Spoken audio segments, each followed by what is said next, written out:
everyone, hope you're doing well. I have exciting updates, even though I promised you to do it 6 months ago. But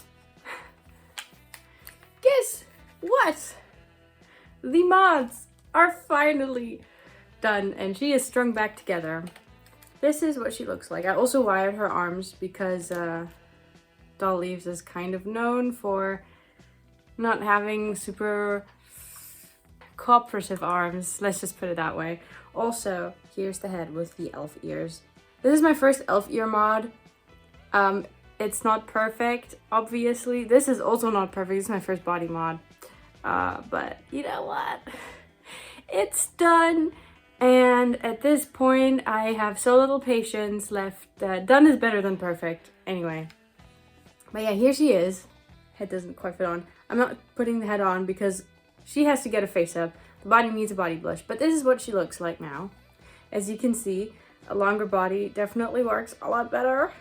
And luckily, like, she can pose. I mean, the posability of this turned out to be pretty good, I think. And it does hold in between poses as well. So I'm quite satisfied. And I will try to blush this part a bit more fitting to this yellowed white skin. But at the end of the day, it's gonna be covered by clothes anyway.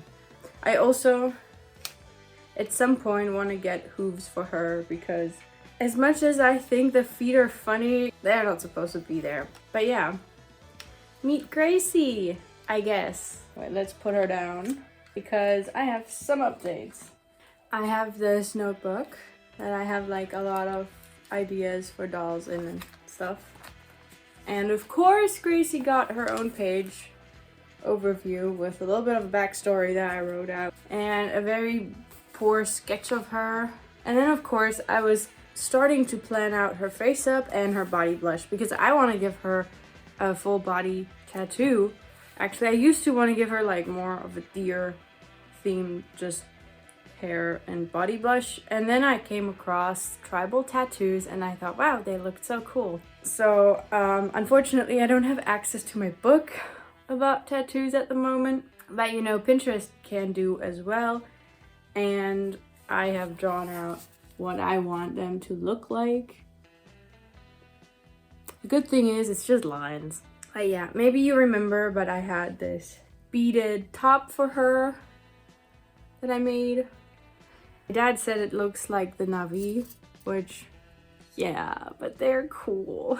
I also made a loincloth, and the only pretty loincloths I could find on Pinterest were Navi loincloths, so I guess there's a little bit of an inspiration there, but not too much. So no, she's not gonna be blue, she's gonna be white, yellowish. And also I made a braided little string to just, you know, put it on like so.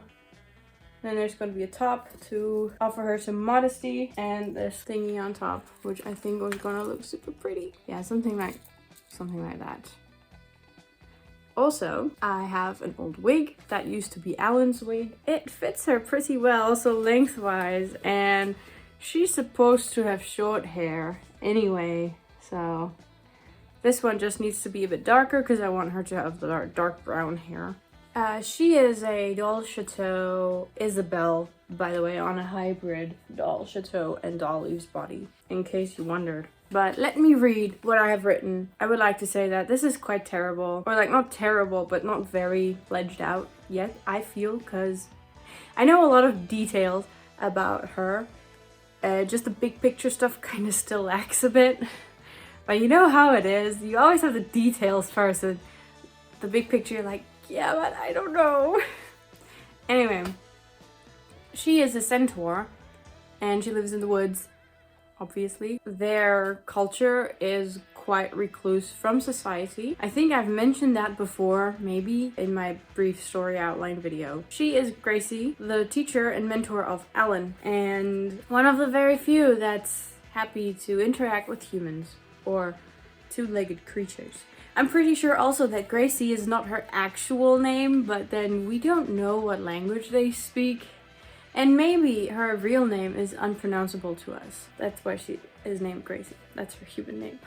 You know how You have like, if you study Chinese, you get a Chinese name, or Chinese mainland, or like Chinese people get like an English name because Chinese names are hard to pronounce. Yeah, it's kind of like that, I think. She is a druid slash shaman. Did come with a loss because she had to probably give up her tribe and family to live with another one. Also, she has different ideas about approaching humans, which also kind of circled her out always. And I'm pretty sure there is a tragic lover backstory there that she is mature enough not to tell anybody because it's none of our business. Yeah, well, as I said before, she's one of the few centaurs that see value in exchange and interaction with humans. That, plus taking Ellen under her wing, has led to her being kicked out, although she still keeps a connection from her tribe, but she couldn't stay there. So she used to be really in this community, but she kind of, I think, either got kicked out or just grew estranged, and has a very kind of like stern, very like collected and serious attitude and appearance. It's not that she isn't like easygoing. No, she's not easy. I don't think she's that easygoing. But you know, raising a 10-year-old human child, or like elf child, I guess. Yeah, not super easy. And teaching magic and connecting to the forest energies and spirits and kind of communicating between these worlds. So I guess she's more like a dolmetcher really between humans, centaurs, and the spirit world. I guess that sums it up pretty well. Yeah, I'm also writing. She can communicate with spirits and gods from the forest and has received certain guidance and warnings. The path of the spiritual healer is a rather lonely one. There was danger in the world and also threatening the forest, giving up her life and home. She's also an ally and advisor to the queen. She's stern, serious, determined, caring, and loving, but follows the higher good even if it means giving up her life. That sums up her character, I think. Well, sacrificing her life or giving up her life more in the sense of giving up her happiness and her personal desires, because, well, I do have to find my map at some point because I did drew a big map once. There's a huge forest that's really like huge, and there's so many like tribal centaur communities in the forest. Some are more coastal because there is a coastal forest region in there as well. Some are more heart of the forest. I'm pretty sure there's, you know, some that are a bit more the edge of the forest is closer to humans, which is the part that I think is slightly more tolerant of humans, but still they're not very interested in humans at all. So there's that. And I know for a fact, because I made a lot of overviews of her in the past, and at some point I have to just share them all. But I'm not in reach of them currently. But they eat root vegetables, so I either have to get over myself and just make a bunch of food props, or find somebody who can make food props for me and maybe we can do a trade, or I buy them, I guess. But yeah, lots of root veggies. Maybe they even cultivate, I'm pretty sure they probably even cultivate them. Their culture is like hybrid, nomadic, settled down. And again, the culture of every tribe is a bit different, and of every region, because of course it's so, you know, region specific. They do build like little houses partly underground as well, which is where they sleep. Of course, you know how it is with a lot of indigenous cultures. Beads, wood beads and berry beads are pretty big in their way of adorning themselves. I mean, she has human interaction, of course, so she does own a lot of human things as well. It's not like she owns a huge amount of stuff, you know. Like more nature-based and hunter-gatherer societies usually are like naturally minimalists because a lot of them are nomadic, and there's just no point in carrying more than the essentials that you would need. And I do believe that to be true for her as well. Well, good for me, huh?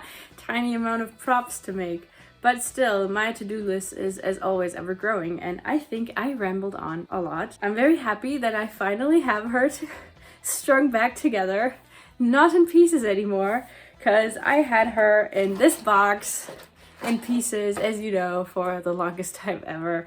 And I'm very happy that, no, the mods theoretically aren't like fully done and they're not perfect, but at this point I just want to move on. So this is it. I hope you like to get a little view and glimpse into her world. I think it would be so fun to also make a little diorama for her at some point. And well, thanks for watching. Drop your thoughts and ideas and comments, or not, I guess, down in the comments down below. Like and subscribe, of course.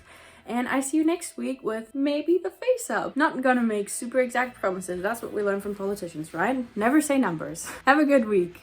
Bye.